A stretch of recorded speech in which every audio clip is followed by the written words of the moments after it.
Assalamualaikum warahmatullahi wabarakatuh.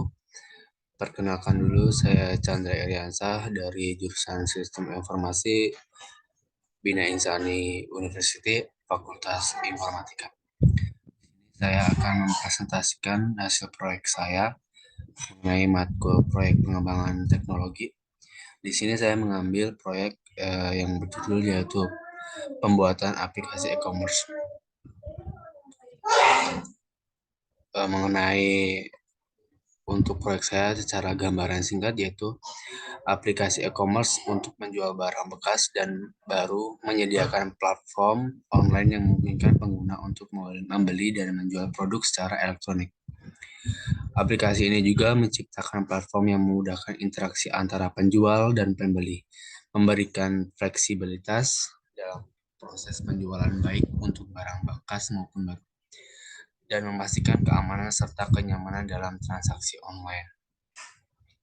Kemudian ada tujuan utamanya yaitu yang pertama memudahkan transaksi, yaitu memberikan pengguna kemudahan untuk membeli dan menjual produk secara online tanpa harus pergi ke tempat fisiknya. Yang kedua yaitu peningkatan aksesibilitas, yaitu membuka akses pasar global bagi penjual dan pembeli, memungkinkan mereka berinteraksi tanpa terbatas dan batasan geografis. Kemudian yang ketiga yaitu variasi produk yang menyediakan berbagai macam produk baik baru maupun bekas, sehingga pengguna memiliki banyak opsi untuk dipilih sesuai kebutuhan dan preferensi. Kemudian ada yang keempat, fleksibilitas harga, yaitu memberikan fleksibilitas dalam menetapkan harga, termasuk melalui proses lelang, negosiasi, atau penawaran langsung. Kemudian dari proyek ini ada keunggulan aplikasinya, yaitu yang ke satu memudahkan navigasi. Yang dimaksud dengan navigasi yaitu desain antarmuka yang intuitif dan mudah digunakan, memastikan pengalaman belanja yang nyaman. Kemudian yang kedua, keamanan transaksi. Di sini juga aplikasi ini termasuk untuk tingkat keamanannya sangat tinggi ya. Yang dijelaskan tentang keamanan transaksi di sini yaitu sistem keamanan yang kuat melibatkan enkripsi data dan pelindungan pembayaran, memberikan kepercayaan kepada pengguna. Tentunya kita di sini membuat pelanggan itu semakin percaya sama aplikasi e-commerce yang kita buat ini. Kemudian yang ketiga yaitu ulasan dan reputa. Yang dimaksud di sini adalah fitur ulasan dan peringkat memungkinkan pembeli memberikan umpan balik tentang produk dan penjual, serta membantu pembeli potensial membuat keputusan yang informasional. Jadi di sini tuh aplikasinya bisa memberi feedback setelah dia belanja atau membeli produk gitu. Kemudian yang keempat yaitu pilihan pembayaran yang beragam. Jadi pembayarannya itu tidak dari satu bank saja, jadi bisa beberapa bagai bank serta ada pembayaran melalui kayak kartu kredit, terus dana, terus pembayaran yang lain-lain gitu. Kemudian ada keunggulan dari aplikasi ini yaitu ini terusan tadi yang keenam, pengelolaan inventory yang efisien, yaitu memberikan kemampuan kepada penjual dengan mudah mengelola inventory mereka dan mengupdate stok. Kemudian yang ketujuh, penggunaan data dan analitik, yaitu yang dimaksud di sini menerapkan analisis data untuk memberikan wawasan tentang tren pembeli, preferensi pelanggan, dan kinerja produk sehingga penjual dapat mengoptimalkan strategi mereka. Kemudian yaitu yang kedelapan, ulasan dan reputa. Menyediakan layanan pelanggan yang responsif untuk menanggapi pertanyaan, keluhan, atau masalah pengguna dengan cepat dan efektif. Kemudian ada fase proyek dan targetnya. Yang satu ada konseptualisasi dan analisa. Yang dimaksud dari Yang pertama ini adalah identifikasi tujuan aplikasi, penentuan fitur utama, dan perencanaan strategi pemasaran. Untuk tanggal targetnya itu mulai sekarang hingga 2 bulan ke depan. Jadi tergantung kita mulainya itu tanggal kapan dan bulan apa. Untuk waktunya itu ini ya sekitar 2 bulan itu. Jadi tergantung kita di bulan apa untuk melaksanakan ininya apa pembuatan aplikasi tersebut. Kemudian dari analisa itu ada tingkat selanjutnya yaitu pengembangan atau develop, yaitu penulisan kode, pengaturan database, dan pengembangan antarmuka pengguna. Itu target development itu eh, apa banyakkan itu sampai 3 sampai 8 bulan ke depan. Kemudian ada testing dan implementasi.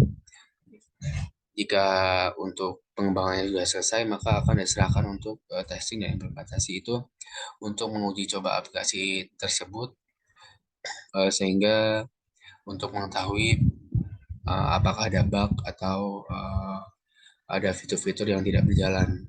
Itu untuk bagian implementasi dan testingnya. Untuk target pengerjaannya itu sekitar 9 atau 11 bulan ke depan. Kemudian ada SDM, sumber daya manusianya itu sendiri, yang pernah ada tim development. Di sini untuk product owner-nya itu untuk yang mengerjakan yang bernama Erik Saputra. Untuk pengalaman dari Erik Saputra itu berpengalaman dalam manajemen produk dan pemahaman mendalam tentang pasar e-commerce. Tugasnya yaitu untuk menentukan visi dan tujuan aplikasi, mengelola kebutuhan, kemudian menyusun roadmap pengembangan. Yang kemudian ada project manager, yaitu yang bernama saya sendiri, Chandra Eliansah. Jadi tugasnya itu untuk mengkoordinasi tim pengembang, membantu dan melaporkan kemajuan proyek, serta menangani perubahan dan risiko proyek. Di sini berpengalamannya itu sebagai ahli manajemen proyek dan keterampilan kepemimpinan yang kuat. Kemudian ada UI UX desain yang bernama yaitu Ibu Cynthia Andin. Profilnya itu dalam desain antarmuka pengguna. Jadi Bu ini udah mahir gitu. Kemudian tugasnya yaitu mengembangkan prototype dan wireframe. Kemudian ada back end develop, yaitu di sini saya mengambil Bapak Guantian. Di sini profilnya itu ahli dalam pengembangan server dan database. Kemudian untuk tugasnya itu dia itu ahli untuk menulis kode back end dan mengolah database-nya. Kemudian mengimplementasikan logika bisnis aplikasi. Yang ketiga yaitu menangani keamanan dan kinerja server dari aplikasi tersebut. Kemudian ada front end develop. Di sini saya mengambil Bapak Sadikin. Di sini profil dari Bapak Sodikin itu sendiri memiliki keterampilan dalam pengembangan antarmuka pengguna. Kemudian tugasnya itu menerjemahkan desain UI UX menjadi kode front end. Kemudian yang kedua memastikan antarmuka pengguna responsif dan kemudahan yang digunakan. Yang ketiga berkolaborasi dengan desain untuk mencapai kualitas visual yang diinginkan. Kemudian ada mobile apps develop. Ini untuk mobile app developnya itu optional ya. Jadi jika diperlukan untuk aplikasinya bisa digunakan untuk mobile, jadi kita akan memakai mobile apps develop. Jika tidak, apa kita cuma hanya bisa lewat web saja, berarti tidak usah menggunakan mobile app develop. Di sini saya akan mengambil dari Bapak Lavendra. Di sini profil dari Bapak Lavendra itu sendiri berpengalaman dalam pengembangan aplikasi mobile jika aplikasi ini memerlukan versi mobile itu sendiri. Untuk tugasnya yaitu mengembangkan aplikasi mobile yang sesuai dengan standar dan persyaratan platform. Yang kedua yaitu menyinkronkan fungsionalitas dengan si Desko. Kemudian ada QA yaitu Quality Assurance Engineer. Di sini saya mengambil dari Ibu Sherly Adia karena beliau ahli dalam pengujian perangkat lunak dan pemahaman mendalam terhadap kasus uji coba. Kemudian ya tugasnya itu melakukan uji fungsionalitas, keamanan, dan kinerja. Kemudian yang kedua mengidentifikasi dan melaporkan bug yang ada di aplikasi ini. Kemudian yang ketiga menyusun dan menjalankan skenario pada dan pengujian. Yang terakhir yaitu sebenarnya data analis ini harusnya habis dari ini ya, sebelum UI UX itu harusnya udah ada data analisnya. Di sini saya mengambil saya sendiri kemampuan analisa data dan interpretasi tren pasar. Kemudian tugasnya itu mengumpulkan dan menganalisis data pengguna. Yang kedua menyediakan wawasan tentang perilaku pengguna. Kemudian yang ketiga yaitu mendukung pengambilan keputusan berdasarkan data. Di sini ada alat dan platformnya itu sendiri. Di sini kami menggunakan yang satu yaitu platform pengembangan aplikasi. Yang pertama kami menggunakan React.js atau Angular untuk pengembangan front end-nya. Kemudian Node.js atau Django untuk pengembangan back end. Kemudian untuk database-nya kami menggunakan MongoDB atau MySQL untuk menyimpan produk serta data-datanya. Kemudian yang ketiga itu kami menggunakan framework mobile ya, opsional tapi ya, React Native atau Flutter. Kemudian yang keempat yaitu desain antarmuka atau UI UX-nya itu kami menggunakan dari software Sketch atau Figma untuk merancang data letak dan desain antarmukanya. Kemudian yang kedua ada InVision atau Adobe XD. Kemudian yang kelima, manajemen kodenya itu kami menggunakan Git atau GitHub atau GitLab ya. Kemudian untuk server dan hostingnya itu kami menggunakan Amazon Web Service atau yang disebut dengan AWS atau Microsoft Azure. Kemudian yang kedua yaitu Heroku atau Firebase ya untuk hosting cloud yang dapat diintegrasikan dengan mudah.